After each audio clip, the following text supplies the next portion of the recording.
Ladies and gentlemen, today I stand before you to celebrate the joy of online gaming.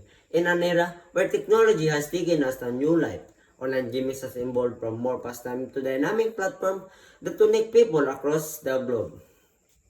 Transcending geographical boundaries, online gaming offer a unique and acceleration experience. It allows us to explore new world, embark on epic quests, and compete in virtual arena. What makes it so compatible its ability to immerse us in these realms, engaging our sense and sparking our imagination. We're battling in a virtual arena or solving complex puzzle. The thrill of online games never fades, but the joy of online games is not just about entertainment, it's also about connection. It brings together individuals from diverse backgrounds, fostering teamwork and collaboration. Through online games, we form bond with people we might never meet in real life, yet share common goals and interests. We learn valuable life skill, communication, problem solving, adaptability that translate into success both in outside and the virtual world. Playing online games is so much fun because they teach us to be creative, friendly, and to think positively. For many, online games has become comfort zone, a place where they feel safe and easy. This is why so many people are drawn to it. Online games provide a space where we can relax, be ourselves, and unwind from the stress of everyday life. They help us to live more comfortably, offering both of a sense of adventures and peace.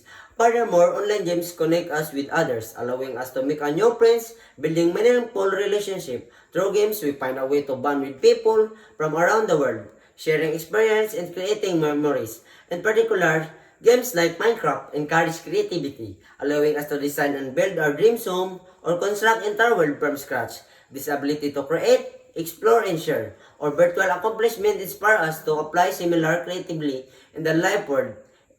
The diverse range of the online games also help us to experience and navigate a wide spectrum of emotion. Whenever it's joy, excitement, or even sadness. It's just a way to reflect our feelings and learn from them. Moreover, online gaming offers a platform for self-expression. Player Players have the freedom to customize avatars, virtual build virtual communities, and showcase their creativity in a way they were once. These freedoms allow each of us to express our unique identities for giving sense of individual within a shared digital space. Online gaming is far more than just a pastime. It's a gateway to new world, a tool for learning and self-expression, a bridge to connect us with others. Across the globe, it offers a space where we can explore our creativity, find comfort, build friendship that may last a lifetime. As we celebrate the joy of online gaming, let us recognize the positive impact it brings up to our lives, shaping us to be more imagination, collaboration, and resilience. So let's embrace the digital world with open minds and hearts and continue to explore, connect, and create within it. Thank you.